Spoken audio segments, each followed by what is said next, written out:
El fétido olor que flotaba en el apartamento 213 no era solo el hedor a descomposición, era un susurro macabro de los horrores escondidos detrás de sus paredes. Era tarde la noche del 22 de julio de 1991, cuando los agentes de policía de Milwaukee, Joseph Gabrich y John Balcerzak, respondieron a una llamada que parecía rutinaria en la superficie, pero que pronto conduciría a uno de los descubrimientos más horripilantes de la historia criminal. Tracy Edwards, un hombre de 32 años, había llamado a los agentes en la calle visiblemente conmocionado y parcialmente vestido. Sus ojos recorrieron con nerviosismo, sus muñecas mostraban leves marcas de esposas. Su historia fue tan extraña como escalofriante. Edwards afirmó que acababa de escapar de un apartamento donde el inquilino había intentado inmovilizarlo y matarlo. Habló de cómo el hombre, que se presentó como Jeff, lo había atraído al interior con promesas de bebidas y conversación informal. Lo que comenzó como una velada normal y corriente rápidamente se convirtió en una pesadilla. Edwards contó cómo Jeff había intentado esposarlo y blandió un cuchillo mientras le profería amenazas inquietantes. En un intento desesperado por salvarse, Edwards había logrado ganarse la confianza de su captor el tiempo suficiente para planear una fuga. A la primera oportunidad, huyó del apartamento, corrió descalzo a la calle y gritó pidiendo ayuda. Los oficiales escucharon con creciente preocupación, mientras Edwards les señalaba el lugar de su terrible experiencia: el apartamento 213 de Oxford Apartments. El edificio, ubicado en un rincón tranquilo de Milwaukee, parecía corriente desde el exterior. La puerta del apartamento estaba entreabierta y de ella flotaba un olor inquietante. Cuando los agentes llamaron, el hombre que abrió parecía extrañamente sereno. Jeffrey Dahmer, un hombre alto y delgado de modales suaves, los saludó con una sonrisa forzada. Parecía inofensivo, casi modesto. Su comportamiento fue cortés, incluso cooperativo, mientras aseguraba a los oficiales que había habido un malentendido. ¿Qué está pasando aquí?, preguntó el oficial Gabrich, su tono firme pero inquisitivo. Dahmer habló rápidamente y explicó que Edwards era un invitado que había reaccionado de forma exagerada durante un desacuerdo personal. Su explicación parecía bastante plausible, pero los oficiales no pudieron ignorar la inquietud que flotaba en el aire como una espesa niebla. Luego estaba el olor. El hedor era abrumador, una mezcla acre de descomposición y limpiadores químicos que parecía emanar de lo más profundo del apartamento. Era el tipo de olor que se pega al fondo de tu garganta, obligando a tu mente a considerar posibilidades oscuras. ¿Te importa si echamos un vistazo?, preguntó Balcerzak, su mano descansando instintivamente en la funda de su arma. Dahmer vaciló y sus ojos se dirigieron rápidamente hacia el dormitorio como si sopesara sus opciones. Fue un momento breve, apenas perceptible, pero suficiente para levantar sospechas. «Claro», respondió finalmente, haciéndose a un lado para dejarlos entrar. Cuando los oficiales entraron, el olor se hizo más fuerte. El pequeño y desordenado apartamento estaba poco iluminado, y sus paredes estaban adornadas con carteles y fotografías que parecían normales a primera vista.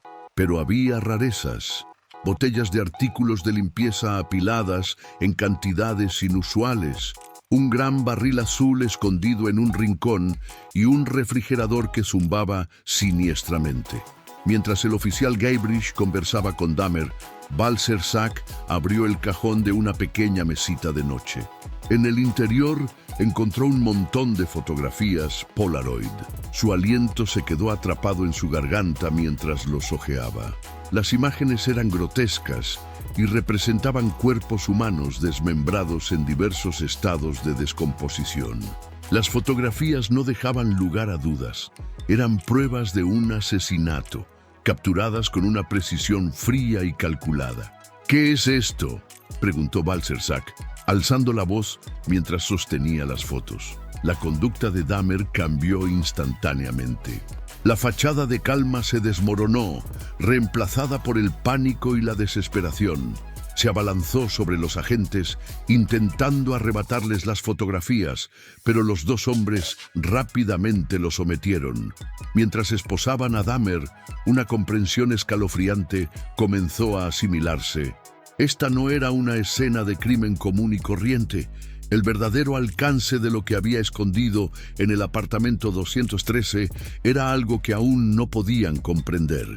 Sin que los oficiales lo supieran, acababan de descubrir la guarida de uno de los asesinos en serie más prolíficos y sádicos de Estados Unidos. Un hombre cuyos actos atroces pronto conmocionarían al mundo. La vida de Jeffrey Lionel Dahmer comenzó de la manera más ordinaria, sin ofrecer ningún indicio claro de la oscuridad que algún día lo consumiría. Nacido el 21 de mayo de 1960 en Milwaukee, Wisconsin, fue el primer hijo de Lionel y Joyce Dahmer. Para quienes conocían a la familia, no parecían nada extraordinarios. Un padre trabajador que estudiaba química y una madre que intentaba adaptarse a su nuevo papel como madre. Pero detrás de las vallas de la vida suburbana se estaban gestando problemas. Joyce Dahmer sufría problemas de salud mental, a menudo descritos como erráticos y necesitados, mientras que Lionel estaba consumido por sus actividades académicas. Esto dejó al joven Jeffrey atrapado en el medio, un niño solitario que anhela atención y estabilidad. Desde temprana edad, Jeffrey exhibió comportamientos que, en retrospectiva, ahora parecen evidentes señales de alerta. Cuando era niño, era curioso y brillante, pero cuando llegó a la escuela primaria, su comportamiento había cambiado. Se volvió retraído y prefería la soledad a la interacción social. Los profesores lo describían como tranquilo y educado, pero sus compañeros a menudo lo ignoraban y lo encontraban extraño. A los 4 años, Jeffrey se sometió a una operación de hernia que pareció marcar un punto de inflexión en su personalidad. Los familiares notaron que se volvió más apagado y distante. Comenzó a mostrar una peculiar fascinación por la muerte, una fascinación que más tarde definiría su vida. Cuando Jeffrey estaba en la escuela secundaria, sus extraños intereses comenzaron a tomar forma. Se obsesionó con los animales, no por amor sino por curiosidad. Recogía animales atropellados y diseccionaba los cadáveres en el bosque detrás de su casa, un pasatiempo macabro que racionalizó como investigación científica. Lionel, reconociendo el interés de su hijo por la anatomía, le mostró cómo blanquear huesos de animales para conservarlos. Aunque Lionel probablemente pretendió que esto fuera un momento de unión, sin darse cuenta alentó la creciente fijación de Jeffrey por lo macabro. En la escuela, Jeffrey se convirtió en el payaso de la clase y utilizó el humor para enmascarar sus inseguridades y soledad. A menudo realizaba travesuras extrañas, como fingir convulsiones o imitar a los profesores, lo que le valía una atención fugaz, pero no una amistad genuina. Sus compañeros de clase apodaron estos comportamientos como hacer un Dahmer. A pesar de estos esfuerzos por encajar, su aislamiento se profundizó. En la secundaria, recurrió al alcohol como mecanismo de afrontamiento. Contrabandeaba cerveza y licores fuertes a clase, ocultándolos en un termo. Su consumo de alcohol se volvió tan frecuente que sus compañeros de clase asumieron que siempre estaba ebrio. Mientras Jeffrey luchaba social y emocionalmente, su vida hogareña se estaba desmoronando. El matrimonio de Joyce y Lionel estuvo plagado de discusiones constantes, que a menudo llegaban a peleas a gritos que Jeffrey podía escuchar desde su habitación. La salud mental de Joyce se deterioró aún más, provocando episodios de paranoia e inestabilidad. Lionel, por otro lado, se sumergió en su trabajo, dejando a Jeffrey navegar este caos en gran medida solo. Cuando Jeffrey tenía 18 años, sus padres se divorciaron. Lionel se mudó, dejando a Jeffrey y su hermano menor, David, con Joyce. Poco después, Joyce decidió mudarse con David, pero dejó atrás a Jeffrey.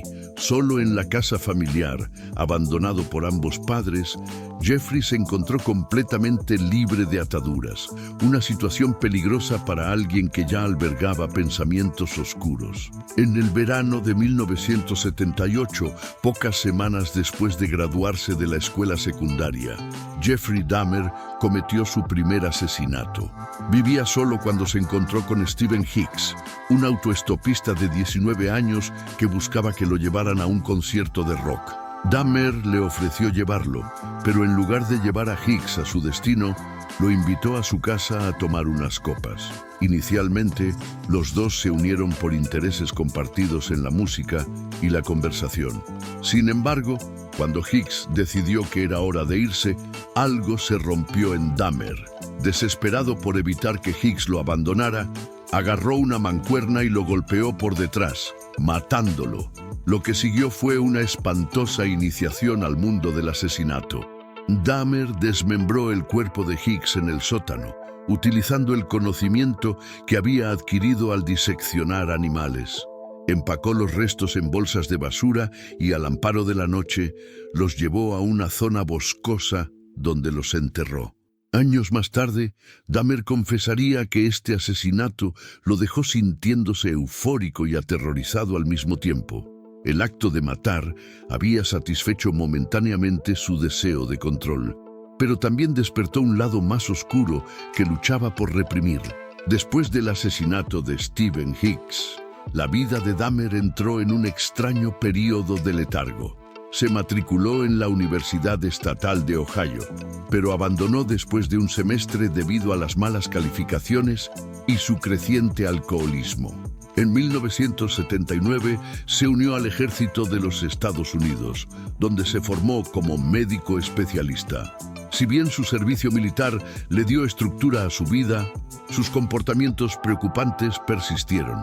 Fue reprendido por beber y finalmente fue dado de alta en 1981.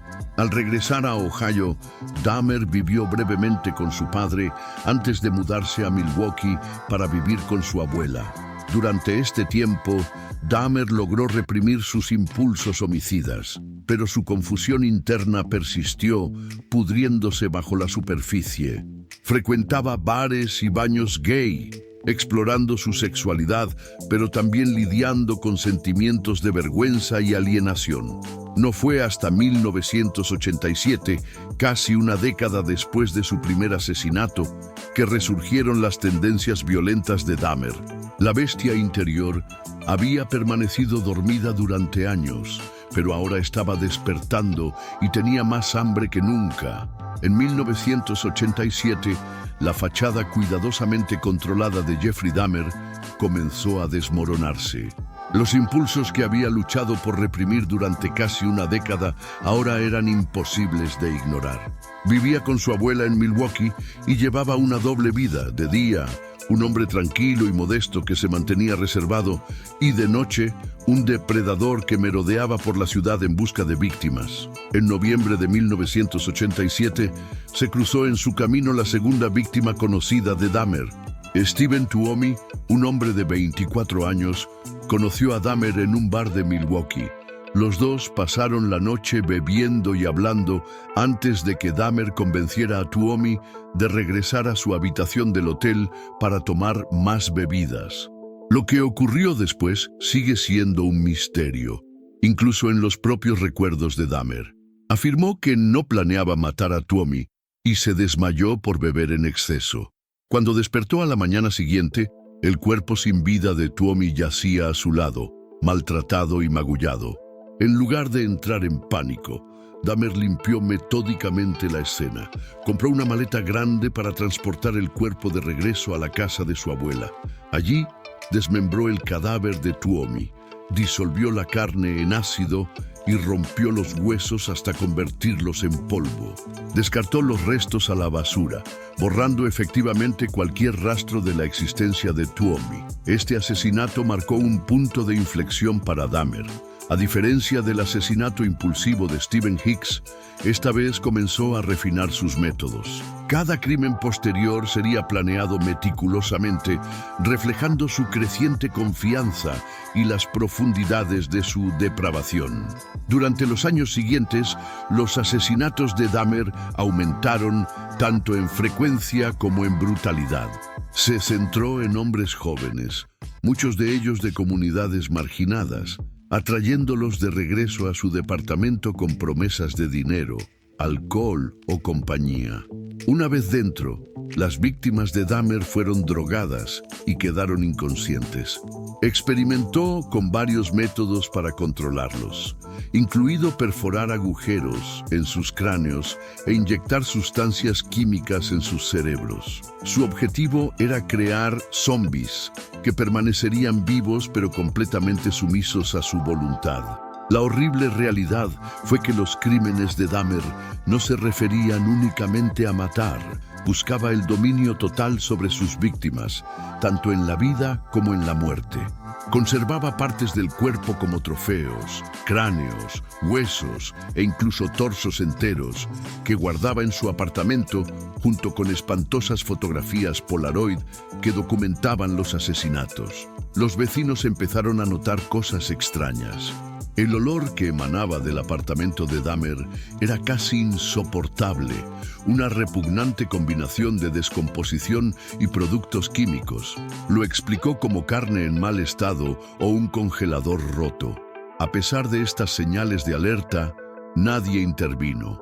La policía tampoco logró atar cabos. En un incidente escalofriante, un niño de 14 años, llamado Conerak Sintasomphone, logró escapar del departamento de Dahmer. Desnudo y desorientado, el niño fue encontrado por dos mujeres que llamaron a la policía. Cuando Dahmer llegó al lugar, convenció a los agentes de que Conerak era su novio y que simplemente habían tenido una discusión.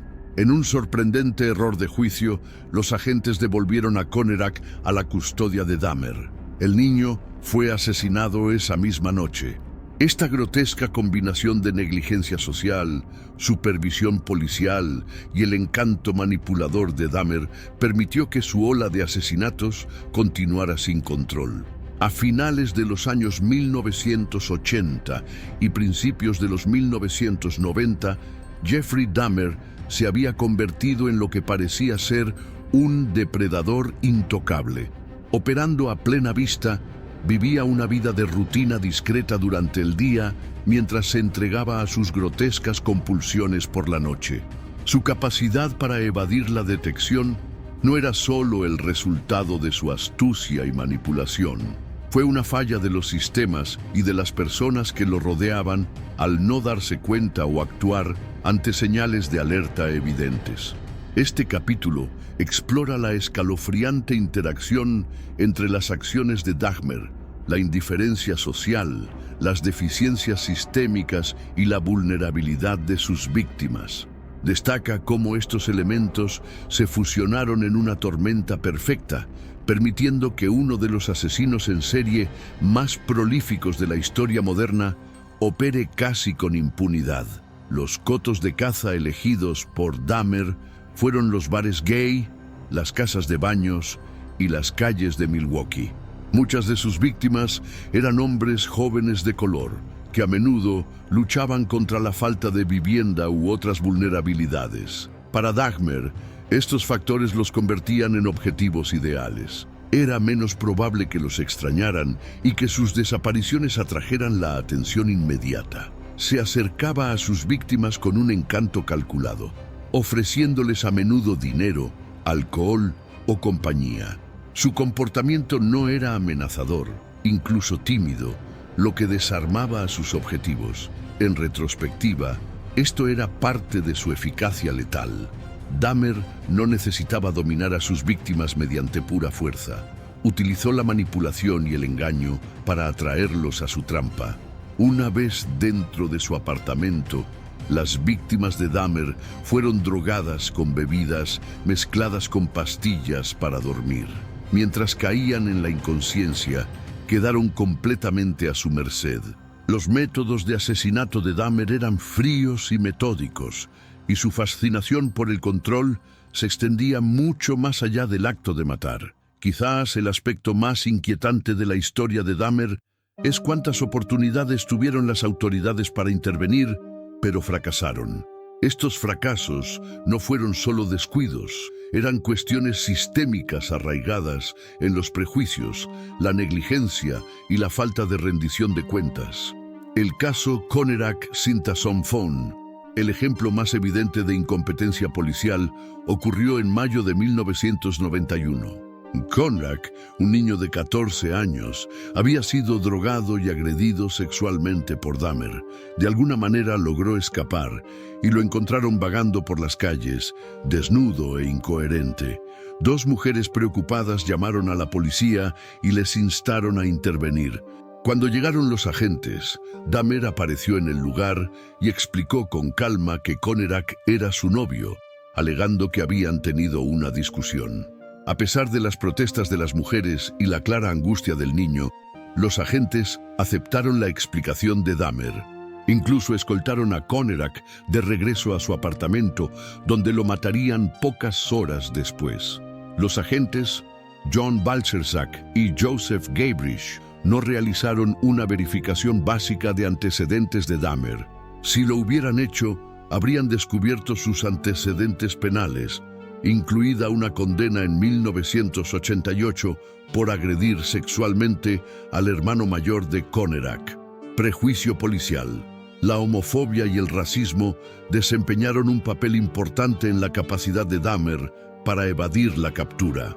Muchas de sus víctimas eran grupos negros, latinos o asiáticos que ya estaban marginados y, a menudo, pasados por alto por las fuerzas del orden. La conducta tranquila de Dahmer y su capacidad para presentarse como un hombre blanco normal jugaron a su favor, mientras que las voces de sus víctimas y testigos fueron ignoradas. La capacidad de Dahmer para parecer normal era una de sus mejores armas. Era conocido como un individuo tranquilo, educado y reservado. Los vecinos de Oxford Apartments notaron el hedor que emanaba de su unidad y escucharon ruidos extraños, pero dudaron en confrontarlo directamente. Cuando lo hicieron, Dahmer ofreció excusas plausibles: carne en mal estado, un refrigerador roto o sus experimentos con taxidermia. El trabajo de Dahmer como trabajador de una fábrica de chocolate contribuyó a su imagen modesta. Trabajaba en turnos regulares y mantenía una rutina que no daba señales externas de su doble vida. A sus compañeros de trabajo les parecía extraño pero inofensivo, un solitario que no socializaba mucho. La manipulación de Dahmer se extendió más allá de sus víctimas, hasta los mismos sistemas destinados a protegerlas. Era un experto en explotar los prejuicios sociales, a menudo jugando con los estereotipos para evitar el escrutinio. Las vulnerabilidades de las víctimas. Dahmer eligió deliberadamente víctimas cuyas vidas ya estaban marcadas por la inestabilidad. Muchos estaban separados de sus familias, luchando contra la adicción o luchando para llegar a fin de mes. Cuando estos individuos desaparecieron, sus ausencias a menudo se atribuyeron a estilos de vida transitorios. El sistema legal. La condena de Dahmer en 1988 por agredir sexualmente a un niño de 13 años podría haber puesto fin a su ola de asesinatos antes de que comenzara en serio. Fue sentenciado a 1 año de prisión, pero fue puesto en libertad después de cumplir solo 10 meses. La indulgencia de esta sentencia, combinada con la falta de supervisión de seguimiento, permitió a Dahmer continuar su descenso hacia la oscuridad. Los vecinos de Dahmer en Oxford Apartments tenían crecientes sospechas sobre su comportamiento. Glenda Cleveland, una mujer que vivía cerca, llamó repetidamente a la policía para informar de olores y ruidos extraños provenientes de su apartamento. Sus preocupaciones fueron en gran medida ignoradas. Una vecina, Pamela Bass, contó más tarde cómo una vez se comió un sándwich que le ofreció Dahmer. La escalofriante posibilidad de que contuviera restos humanos la persiguió durante años. Incluso cuando los muros de su vida comenzaron a cerrarse, Dahmer permaneció inquietantemente sereno. Sabía cómo desviar las sospechas y manipular a quienes lo rodeaban, asegurando que sus crímenes permanecieran ocultos. La capacidad de Dahmer para evadir la captura durante tanto tiempo plantea preguntas incómodas sobre las fallas sociales y sistémicas que permitieron sus crímenes. El racismo, la homofobia y el clasismo crearon una tormenta perfecta de negligencia, lo que le permitió apuntar a personas vulnerables sin temor a las consecuencias. Si las autoridades hubieran tomado en serio las preocupaciones de vecinos como Glenda Cleveland, o hubieran escuchado a las mujeres que encontraron Conerak Sintasomphone, se podrían haber salvado innumerables vidas. Pero estas voces fueron desestimadas, dejando a Dahmer libre para continuar con su ola de asesinatos. En 1991, Jeffrey Dahmer había asesinado a 17 hombres jóvenes y niños, y cada muerte era un testimonio horrible de su capacidad para evadir la detección. Operó en una ciudad llena de gente, pero nadie realmente lo vio. Sus víctimas desaparecieron en las sombras, sus voces silenciadas por una sociedad que no logró protegerlas. El estatus de intocable de Dahmer no fue solo producto de su astucia, fue un reflejo de las fallas sistémicas que le permitieron aprovecharse de los vulnerables sin temor a la justicia. No fue hasta que Tracy Edwards escapó en julio de 1991 que el reinado de terror de Dahmer finalmente llegó a su fin, exponiendo la horrible verdad de sus crímenes. En 1991, Jeffrey Dahmer había perfeccionado sus métodos. Su apartamento en Oxford Apartments se había convertido en una fábrica de matanzas, un lugar donde las vidas humanas terminaban de maneras indescriptibles. En mayo de ese año, Dahmer conoció a Tony Hughes, un hombre sordo de 31 años. Utilizando una nota escrita para comunicarse, Dahmer atrajo a Hughes de regreso a su apartamento.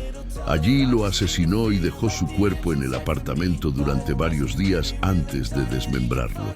Poco después, Dahmer se encontró con Conerak Sintasomphone, de 20 años, cuya trágica historia personificó el fracaso del sistema para detener a Dahmer. Después de drogar y agredir al niño, Dahmer lo dejó brevemente mientras iba a comprar alcohol. Durante ese tiempo, Conerak logró huir del apartamento, lo que provocó el infame encuentro con la policía. Los cuerpos se amontonaban, pero Dahmer pasó desapercibido. Su apartamento era una galería grotesca de sus crímenes. El refrigerador contenía cabezas cortadas, mientras que el congelador albergaba corazones humanos y otros órganos que pretendía comer. El barril azul en la esquina se usaba para disolver partes del cuerpo en ácido, y las paredes estaban revestidas con fotografías Polaroid de sus víctimas en diversas etapas de muerte y desmembramiento. El juicio de Jeffrey Lionel Dahmer fue uno de los casos penales más sensacionales y cargados de emociones en la historia de Estados Unidos. Cuando comenzó su juicio en enero de 1992, el nombre de Dahmer se había convertido en sinónimo de horror, depravación y lo inimaginable. Este capítulo explora los procedimientos legales, las reacciones de las familias de sus víctimas, la estrategia de la defensa y las profundas implicaciones sociales del juicio. Cuando Jeffrey Dahmer fue arrestado en julio de 1991, las pruebas eran abrumadoras y horripilantes. Su apartamento era un escenario macabro. Fotografías de cuerpos desmembrados, cabezas cortadas en el frigorífico y restos humanos en cubas llenas de ácido. Con pruebas tan irrefutables de sus crímenes, Dahmer inicialmente renunció a su derecho a representación legal durante los interrogatorios policiales, confesando con escalofriantes detalles el asesinato y desmembramiento de 17 hombres y niños. Sus confesiones, sin embargo, no eximieron al sistema legal de la necesidad de un juicio. El proceso judicial determinaría si Dahmer sería considerado penalmente responsable de sus acciones o considerado loco. Un veredicto que podría significar la diferencia entre la cadena perpetua y la institucionalización en un centro psiquiátrico.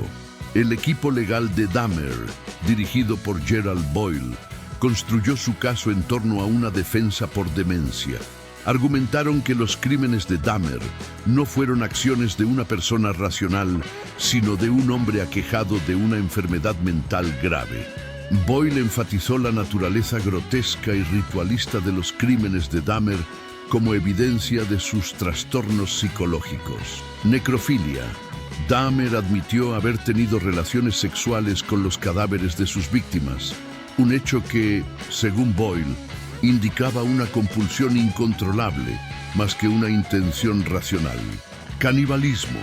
El acto de consumir la carne de sus víctimas fue presentado como evidencia de una mente completamente alejada de la realidad. Creando zombies. Los extraños intentos de Dahmer de convertir a sus víctimas en zombies, vivos, pero sumisos, mediante la perforación de agujeros en sus cráneos y la inyección de ácido, se presentaron como síntomas de pensamiento delirante. Boyle afirmó que la incapacidad de Dahmer para controlar estas compulsiones y sus retorcidos intentos de mantener a sus víctimas con él para siempre demostraban su locura. Llevó a testigos expertos, incluidos psiquiatras y psicólogos, que testificaron que Dahmer padecía múltiples trastornos psicológicos, incluido el trastorno límite de la personalidad, tendencias psicóticas y fantasías necrófilas. La fiscalía, encabezada por Michael McCann, refutó la defensa de demencia, argumentando que Dahmer era plenamente consciente de la naturaleza criminal de sus acciones. Intentaron demostrar que fue metódico, calculador y completamente cuerdo durante su matanza. Los puntos clave del argumento de la fiscalía incluyeron planificación y ocultación. Dahmer planificó meticulosamente sus crímenes, desde atraer a las víctimas a su apartamento hasta deshacerse de sus restos. Tomó medidas para evitar ser detectado, como insonorizar su apartamento y utilizar productos químicos para disolver los cuerpos, lo que indica una clara comprensión de la ilegalidad de sus acciones. Confesión y cooperación. Durante su confesión, Dahmer mostró un recuerdo detallado de sus crímenes y expresó su arrepentimiento. La fiscalía argumentó que esto demostraba su capacidad para comprender las implicaciones morales y legales de sus acciones. Manipulación. La capacidad de Dahmer para manipular a sus víctimas y, en algunos casos, a las autoridades, como en el caso de Conerak Sintasomphone, se presentó como evidencia de su agudeza mental más que de locura. La fiscalía llamó a sus propios peritos, quienes testificaron que si bien los crímenes de Dahmer fueron indudablemente depravados, no surgieron de una psicosis o una pérdida de la realidad. Más bien, argumentaron, sus acciones fueron el resultado de un egoísmo extremo y un deseo de control. La sala del tribunal era un ambiente cargado de tensión. Los familiares de las víctimas de Dahmer llenaron los asientos y cada día traían nuevas y espantosas revelaciones sobre los últimos momentos de sus seres queridos. Muchos lloraron abiertamente mientras escuchaban los detalles de los asesinatos, mientras que otros expresaron enojo y frustración por las fallas del sistema de justicia que habían permitido a Dahmer continuar con sus crímenes durante tanto tiempo. Durante las declaraciones sobre el impacto de las víctimas, las familias hablaron directamente con Dahmer.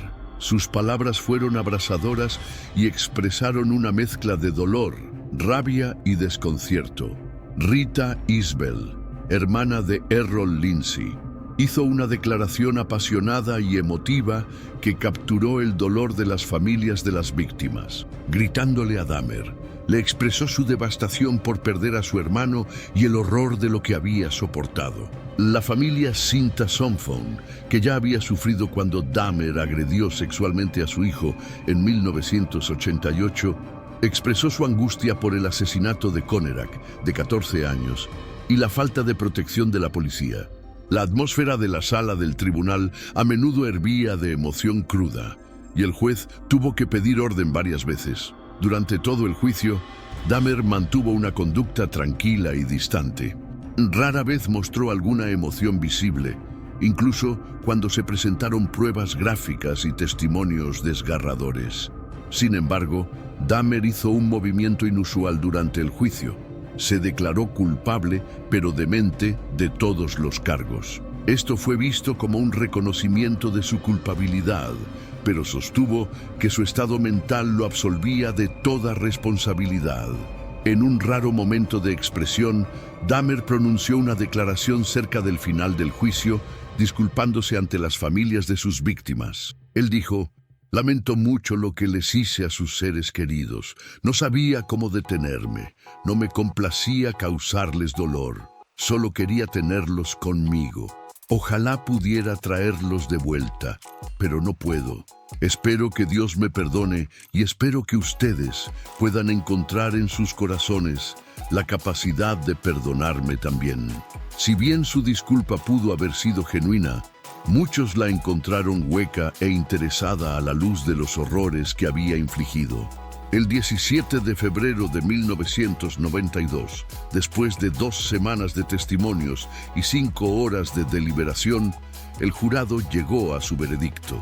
Jeffrey Dahmer fue declarado culpable de 15 cargos de asesinato en primer grado. La defensa de locura fue rechazada y el jurado concluyó que Dahmer era plenamente consciente de sus acciones y sus consecuencias. Fue sentenciado a 15 cadenas perpetuas consecutivas, por un total de 957 años de prisión. La conclusión del juicio generó reacciones encontradas. Si bien muchos se sintieron aliviados de que Dahmer pasaría el resto de su vida tras las rejas, persistía la ira y la frustración por cómo había logrado evadir la captura durante tanto tiempo. El caso puso de relieve fallas sistémicas en la aplicación de la ley, en particular la negligencia y la discriminación que enfrentan las comunidades marginadas. También obligó a tener en cuenta cuestiones sociales más amplias, como la homofobia, el racismo y la estigmatización de las enfermedades mentales. La vida de Jeffrey Dahmer, después de su condena, estuvo marcada por el aislamiento, los intentos de redención y, en última instancia, un final violento que reflejó la brutalidad de sus crímenes. Si bien se había hecho justicia en el sentido legal, la presencia de Dahmer en el sistema penitenciario y su muerte plantearon interrogantes sobre los límites de la retribución, el perdón y la capacidad humana de cambio. Después de ser sentenciado a 15 cadenas perpetuas consecutivas en febrero de 1992, Dahmer fue trasladado a la institución correccional de Columbia en Portage, Wisconsin. Como un asesino en serie notorio y vilipendiado, fue puesto bajo máxima seguridad para evitar posibles ataques de otros reclusos. Durante el primer año de su encarcelamiento, Dahmer estuvo recluido en régimen de aislamiento para su propia protección. Pasaba 23 horas al día en su celda y solo le reservaban 1 hora para hacer ejercicio. Los guardias de prisión lo vigilaban de cerca, conscientes de que sus crímenes lo habían convertido en un objetivo. A pesar de su aislamiento, la notoriedad de Dahmer lo siguió incluso tras las rejas. Otros reclusos estaban conscientes de sus crímenes y muchos albergaban un odio intenso hacia él. La cobertura que los medios dieron a su caso aseguró que siguiera siendo una figura de fascinación y repulsión pública. En prisión, Dahmer mostró lo que algunos percibieron como remordimiento por sus acciones. Se volvió profundamente religioso. Pasaba horas leyendo la Biblia y asistiendo a sesiones de oración semanales. En mayo de 1994, Dahmer fue bautizado por Roy Ratcliffe, un ministro de las Iglesias de Cristo. La ceremonia tuvo lugar en el remolino de la prisión. que simboliza el intento de Dahmer de lavar sus pecados.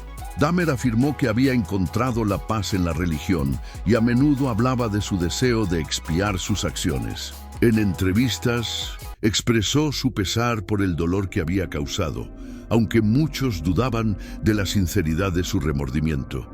Su conversión y bautismo provocaron controversia. Algunos lo vieron como un auténtico intento de redención, mientras que otros lo vieron como un gesto hueco, incapaz de compensar los horrores que había infligido. Las familias de sus víctimas estaban particularmente divididas. Algunos se consolaban con su nueva fe y otros la rechazaban rotundamente por considerarla manipuladora y egoísta. Incluso en prisión, la historia de Dahmer siguió desarrollándose. En 1993, Dahmer concedió una serie de entrevistas a la periodista Nancy Glass, en las que habló con franqueza sobre sus crímenes, motivaciones y demonios internos. «No sé qué empezó todo», dijo Dahmer en una entrevista. «Siento que fue una compulsión. Se convirtió en una obsesión. No pude detenerme». La disposición de Dahmer a hablar de sus crímenes con detalle explícito ofreció una visión inquietante de su psique.